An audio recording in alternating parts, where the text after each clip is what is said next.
Diwakar camera உடைச்சிட்டான், Diwakar cameraman அடிச்சிட்டான் அப்படின்னு நிறைய நியூஸ்ல சொல்லிட்டு இருக்கீங்க. நான் என்ன கேட்கிறேன், ஃபர்ஸ்ட் நீங்க எதுக்கு கூப்பிட்டு வச்சு இன்டர்வியூ எடுக்கிறீங்க? இன்ஸ்டால அண்ட் யூடியூப்ல வீடியோ போறவங்க எல்லாம் பெருசா என்ன சாதிச்சுட்டாங்கன்னு சொல்லி நீங்க கூப்பிட்டு வச்சு இன்டர்வியூ எடுக்கிறீங்க.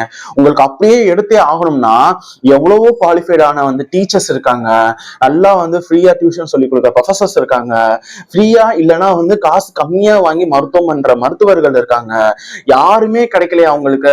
விவசாயம் பண்ற விவசாயி இருக்காங்க. அவங்களை கூப்பிட்டு வச்சு நீங்க இன்டர்வியூ எடுங்க, தாராளமா எடுங்க. எல்லா மக்களும் பார்ப்பாங்க. இப்ப இருக்கிற ஜென்ரேஷனுக்கு அது ரொம்ப ஹெல்ப்ஃபுல்லா இருக்கும். இன்ஸ்டால வீடியோ போறேன்னு சொன்னா, ஓ இவ்வளவு ஃபாலோவர்ஸ் இருக்கா ப்ரோ, ப்ரோ எனக்கு ஒரு செல்ஃபி எடுங்கிறாங்க. அதே தான் விவசாயம் பண்றேன், விவசாயம் பண்றியா போப்பா போய் அங்க உட்கார்ப்பா அப்படிங்கிறாங்க. இந்த மாதிரியான மென்டாலிட்டி எல்லாம் உங்களை மாதிரியான யூடியூப் சேனல்ஸ் தான் கொண்டுட்டு வராது. நீங்க எல்லாம் இந்த இன்ஸ்டால யூடியூப்ல வீடியோ போறவங்க ஏதோ சாதனையாளர்கள் சாதிச்சுட்டாங்க, மேல இருந்து வானத்துல இருந்து இறங்கி எங்க மடியில உட்கார்ந்துருக்காங்கிற மாதிரி கூப்பிட்டு வச்சு இன்டர்வியூ எதுக்கு எடுக்கிறீங்கன்னு நான் கேட்கிறேன்.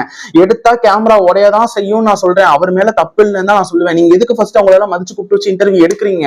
இந்த மாதிரி நீங்க பண்றதுனாலதான் இப்ப இருக்கிறவங்க எல்லாம் எதுக்கு நம்ம படிக்க போகணும், எதுக்கு நான் வேலைக்கு போகணும், இந்த மாதிரி நான் இன்ஸ்டா யூடியூப்ல போட்டு சம்பாதிச்சுட்டு போயிருவேன், லூஸ் தனமா நான் வீடியோ போட்டாலும் சம்பாதிச்சுட்டு போயிருவேன் நிறைய பேர் போறாங்க. ஃபர்ஸ்ட் நீங்க திருந்துங்க, அதுக்கப்புறம் அவங்களே ஆட்டோமேட்டிக்கா திருந்திடுவாங்க. ஓகேவா? இந்த மாதிரி தான் என்னோட வீடியோஸ் ஃபுல்லா இருக்கும். உரைக்க தான் சொல்லுவேன், நறுக்குன்னு தான் பேசுவேன். கண்டென்ட் பிடிச்சா மறக்காம ஃபாலோ பண்ணுங்க. எவனையோ லூஸ் தனமா ஃபாலோ பண்றதுக்கு என்னை ஃபாலோ பண்ணிட்டு போயிடலாம்.